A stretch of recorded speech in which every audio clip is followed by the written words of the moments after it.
Ouais, bonjour, bonsoir, salut à toutes et à tous, ici Rager, on se retrouve aujourd'hui pour la review de Kill Bill Volume 2. Donc je viens de regarder le film, on va comme d'habitude faire une partie sans spoil, une partie avec spoil. Comment expliquer ça, comment... En fait en réfléchissant à la review, je me suis dit que j'avais pas spoilé non plus le premier volume.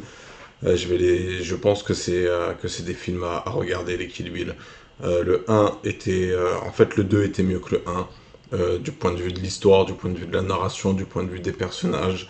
Le un était plus généreux en scène d'action, au combat. Le 2 était un peu plus timide. On développera un peu plus dans la partie spoil. Mais j'ai beaucoup aimé. J'ai même adoré. J'ai kiffé. Je me suis ennuyé que deux fois dans le film. Deux fois, je trouvais que ça commençait à passer long. Au bout d'un moment, je me demandais si j'étais à la moitié du film. J'ai voulu vérifier la timeline, mais j'ai pas pu. La manette de PS4 s'était éteinte parce que je regarde sur ma PS4. Et j'ai adoré, je suis super content d'avoir regardé ces films. C'est un peu dommage que je les ai regardés que maintenant. C'est des films que j'aurais dû regarder à l'époque où ils sont sortis. Le 2 a mieux vieilli que le 1. Du coup, à ce niveau-là, bah, vu que c'est moins généreux en termes d'action et que ça se concentre plus sur l'histoire, qu'il y a moins de scènes d'action, bah, du coup, ça fait que le film vieillit mieux vu qu'il se concentre sur les personnages et leur histoire et leur rapport les uns aux autres. Non, donc du coup, une histoire captivante, une histoire palpitante. Il y a des scènes où on est vraiment avec le personnage, on se dit vraiment comment est-ce qu'elle va faire pour y arriver, comment est-ce qu'elle va faire pour y arriver. Dans toute la première partie du film, il y a vraiment ce suspense-là qui est maintenu. Parce que du coup, je m'étais pas fait spoiler, hein, personne m'a spoilé. On m'avait dit que je préférerais le un au 2, mais résultat, j'ai préféré le 2 parce que moi, du coup, je suis fan de la narration. J'adore quand on me raconte des histoires, j'adore quand des combats pour des combats qui servent pas à l'histoire, ça sert à rien. Là, tout est connecté, tout est lié. Juste le destin d'un personnage qui m'a un peu déçu, mais justement, je pense que ça fait partie du film et que ça donne même de la consistance au film. C'est que il y a un personnage qui a un certain charisme.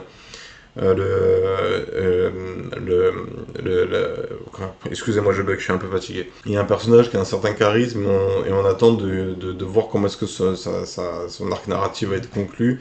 Du coup, il est, on attend avec impatience et quand ça arrive, et ben moi j'ai été déçu parce que j'attendais de voir autre chose avec le personnage.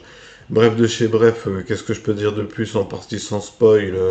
Non, chaque plan est minutieux, chaque plan est pertinent, parce qu'il y a un côté quand on est dans les flashbacks, c'est en noir et blanc, quand on est dans le présent, c'est en couleur.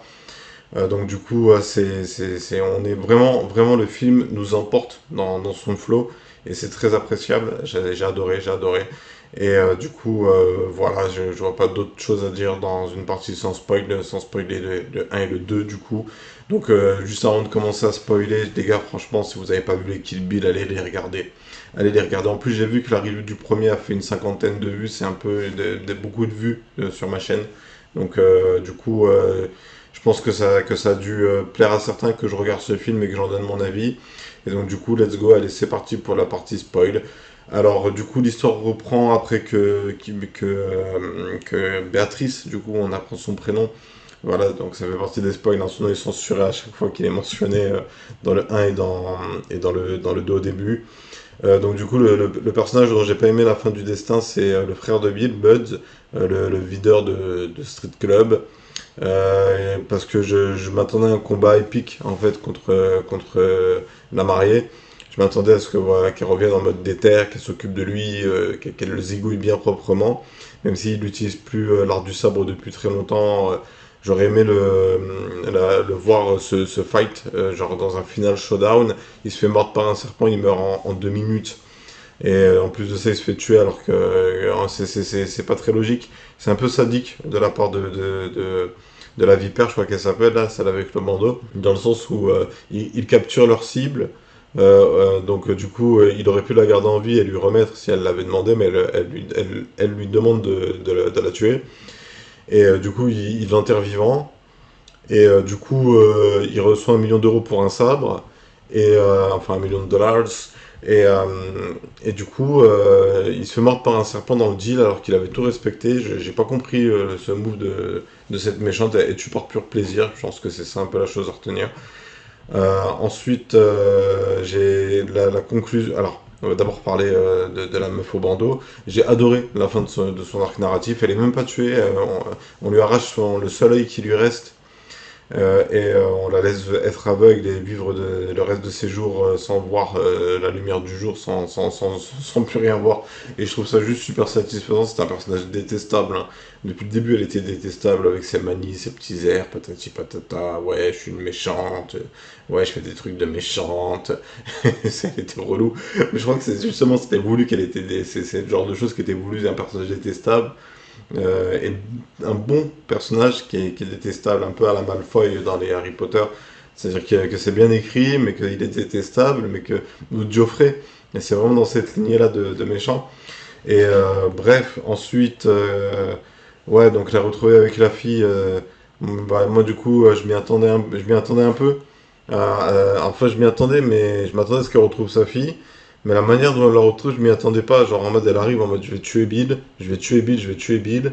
Et là, Bill, il est avec sa fille, il fait genre, oh, elle nous a touchés, on s'effondre. Et du coup, au papa et à la maman. Et justement, c'est un peu cette relation avec Bill qui était un peu particulière dans le film en fait. Et c'est pour ça que le titre que j'ai mis en miniature, là, enfin en truc, là, c'est de l'amour et de la haine. Le film soulève la question, est-ce qu'on peut aimer et détester en même temps? Sincèrement, je pose la question, le film pose la question, et j'ai pas la réponse, hein. Je sais juste la question parce que moi, dans mon histoire personnelle, je me suis rendu compte que sur certains points, il y a des personnes, de la haine, c'est une émotion très forte, hein.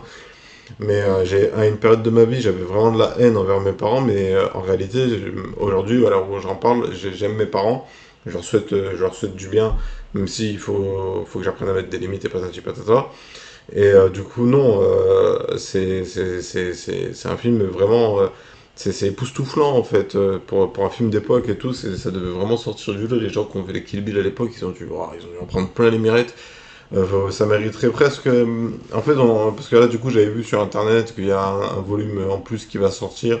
Peut-être un condensé du volume 1 et du volume 2 avec une scène d'animation en plus. Pas une scène d'animation dans le 2. Il y en avait eu une dans le 1, mais c'était parce qu'on pouvait pas faire jouer à une gamine qui fait travailleuse du sexe. On pouvait pas faire jouer ça à une gamine. Donc, du coup, le choix de l'animation était pertinent. Et non, et qu'est-ce que je voulais dire? Non, ouais, c'est un film que je verrais bien être un manga, en fait. Pas un film, un manga, parce qu'il y a certaines scènes, notamment les scènes d'action, qui sont un peu, comment dire, spectaculaires, mais pas dans le sens où ils font le show, ils font le spectacle, hein, ils font des sauts à droite, à gauche, ça casse des murs, ça éclate des lampes sur la gueule. C'est le genre de truc, ça t'assomme, hein. Quelqu'un prend une lampe et te la casse sur la gueule. Si t'es pas sonné et que tu saignes pas, c'est que c'était un accessoire de cinéma. Et du coup, non, j'ai adoré ce film. Ouais, Bill, qui du coup, ouais, il y a toute cette question de j'aime Bill et en même temps, bah, je le déteste pour ce qu'il m'a fait, mais je l'ai aimé, mais je voulais le meilleur pour ma fille, non, j'ai adoré. Et qu'est-ce que je pourrais dire de plus? Il faut que je trouve des choses à dire, je suis un reviewer, je dois reviewer, mais non, c'est un super film, c'est un super film. La scène quand elle se fait enterrer, la scène d'entraînement avec le maître. Donc elle se fait entraîner par un maître avec toute une histoire. Une légende raconte qu'un moine n'a pas répondu au bonjour de la tête de Pai Mei. Et donc du coup Pai Mei s'est vénère, il a tué tous les moines d'un monastère. Et maintenant, je te le dis, il va t'entraîner, reste poli avec lui, sinon il va te niquer, t'es mort. Et, et donc du coup non. Non, super film, super film, super film. J'ai adoré, j'adoré. Le volume 1 moins que le volume 2. Mais voilà, comme je disais, le volume 1 était plus généreux en termes d'action. Même si du coup, les scènes d'action ont un peu plus vieilli. Je veux dire, elle est là, elle affronte son mec avec un katana, personne n'a de gun, tout le monde a des armes blanches. Là, justement, c'est ça aussi, c'est un peu ça que je me disais, c'est que justement, Bud, il était intéressant parce que lui, tu vois, il était pas en mode samouraï. Il était pas en mode je vais faire un combat au katana, il était là en mode non, j'ai mon fusil à chevrotine, tu te rapproches de moi, je te nique, t'es mort. Désolé, je suis un peu vulgaire là, mais et c'est un peu l'idée générale du film. Et donc du coup, non, non, c'était un super spectacle, j'ai adoré.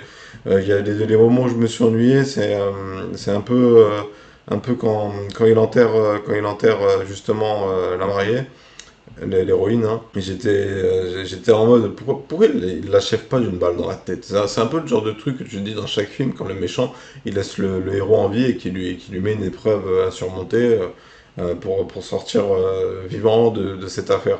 Des fois, ça pourrait juste se régler par, ok, je t'ai mis à terre, t'es au sol, je t'ai anesthésié, je t'enchaîne, enfin bref. Après, c'est un peu normal que les héros s'en sortent, hein.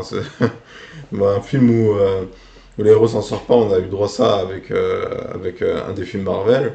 Mais non, mais du coup, non, j'ai adoré, c'était un super bon spectacle. J'ai adoré les histoires, là, c'était excellent. Le maître qui arrache l'œil de l'autre grognasse, là. Et justement, ouais, à la fin, quand il lui arrache l'œil, en mode maintenant t'es aveugle, j'ai même plus besoin de te tuer, jette ton œil au sol et je l'écrase avec mes pieds nus. C'était excellent. Certaines scènes qui étaient pensées humoristiques, à la fin, c'est juste, quand Bill lui balance la punchline, t'es une super femme, hein, mais parfois t'agis comme une véritable garce. Ça m'a fait sourire. Parce que c'était un peu, comment dire, comique de situation. Il va mourir, c'est un peu leur adieu. Et justement, voilà, comme je disais, bah, en fait, on se rend bien compte que la mariée, elle a aimé Bill, elle a aimé sa fille, elle a aimé ses amis, parce qu'elle s'est trouvé un groupe d'amis à El Paso, avec qui elle vendait des CD de musique. Et du coup, non, super film. Voilà, je sais pas quoi dire de plus. Je crois que ça va être le titre de cette vidéo, ça va être super film. Parce que du coup, c'est un peu la réflexion que je me faisais. Bon, là, du coup, j'ai fini de reviewer le film, je sais pas quoi dire de plus, excusez-moi. Parce que pendant les films, je note pas les points. Et j'aimerais bien justement peut-être faire ce genre de choses avec des partenaires. Enfin, pas pour faire des partous, hein, mais des associés avec qui je regarde les films et qui eux aussi disent ce qu'ils en ont pensé. Parce que qu'ils soient capables de me raviver la flamme, la mémoire, la flamme de la mémoire, parce que des fois j'ai tendance à oublier les scènes. Mais qu'est-ce que je pourrais dire de plus? Ouais, non, non, c'est bon, j'ai fait le tour. Ouais, je me faisais la remarque, moi je regarde beaucoup je regardais, à une période, je regardais quelques critiques de films, notamment de JDG et de Seb, et ils parlent tout le temps de films qu'ils aiment pas. Et je comprends pas ces gens qui vont vers des films, ils savent qu'ils vont pas les aimer, mais ils payent quand même leur billet de cinéma, ils donnent quand même de leur temps pour le film, et après ils crachent sur le film. Et si tu sais que tu vas pas l'aimer, va pas le regarder. Je sais pas, moi la plupart du temps, je sais si je veux ou pas regarder un film. Mais si je sais que je vais pas l'aimer, si par exemple le trailer que j'ai vu me plaît pas parce que j'aime pas le ton du film, je sais pas, peu importe les raisons, si je me dis ah tiens ça a l'air pas très bien, bah du coup je vais pas le regarder. Et du coup je m'impose pas un temps désagréable. Et du coup non, tous ces grands youtubeurs qui font des millions de vues, ils devraient accorder leur temps pour des bons films, pour des bons jeux et sortir les perles qui méritent d'être repêchées dans l'océan. Et pas du tout prendre le premier étron qui passe juste parce que tout le monde l'a vu, dire ah putain cet étron il pue. Ça sert à rien. Ça sert à rien, je sais pas, je les comprends pas. Bref, alors les Kill Bill, je suis content de les avoir regardés. Je sais pas quel autre prochain film je vais me regarder. Il y avait Pathfinder qui me tentait bien. Je sais plus si c'était sur Disney Plus ou sur Amazon. Je sais pas, je regarderai la semaine prochaine si je fais pas de sieste l'après-midi. Je me mettrai un film et j'en ferai la review. Bref, je vais m'arrêter là, je développe pas plus, je suis désolé, mais je vois pas quoi dire de plus. Ah oui, non, c'est super bien filmé. C'est super bien filmé. Chaque plan, il te touche. Chaque plan, il est pertinent. Chaque scène est pertinente. Chaque mot est pertinent. Même les moments où je me suis un peu ennuyé, c'était à peu près vers la moitié, vers la deuxième partie de la deuxième moitié, donc le troisième quart. J'étais là, je sais plus trop quelle scène c'était, mais j'étais là en mode, oh, bon, ça commence à faire un peu long, est-ce que le film est bientôt fini? Et après, il y a eu Last Chapter, et j'ai fait, ok, c'est la fin. Bref, Kill Bill, des films à voir. Et sur ce, on va s'arrêter là. Vous, en commentaire, n'hésitez pas à me dire ce que vous avez pensé du film si vous l'avez regardé. N'hésitez pas à me proposer des films aussi si vous pensez qu'ils pourraient me plaire. Je regarderai leurs trailers, à part si c'est des films qui étaient sur ma to-do list. Je regarderai ça. Mais il faut qu'ils soient disponibles pour faire après j'ai un site de streaming, mais il faut qu'ils soient disponibles sur Disney Plus et sur Amazon Prime de préférence. Et bref, on va s'arrêter là. Écoutez, c'était Rager, je vous remercie d'avoir suivi cette vidéo, j'espère qu'elle vous aura plu. Si c'est le cas, les gars, n'oubliez pas le like, n'oubliez pas de vous abonner. Et sur ce, je vous remercie et je vous souhaite à tous une très bonne journée, une très bonne soirée, une très bonne après-midi. Et je vous dis à bientôt pour plus de vidéos. Tchuss!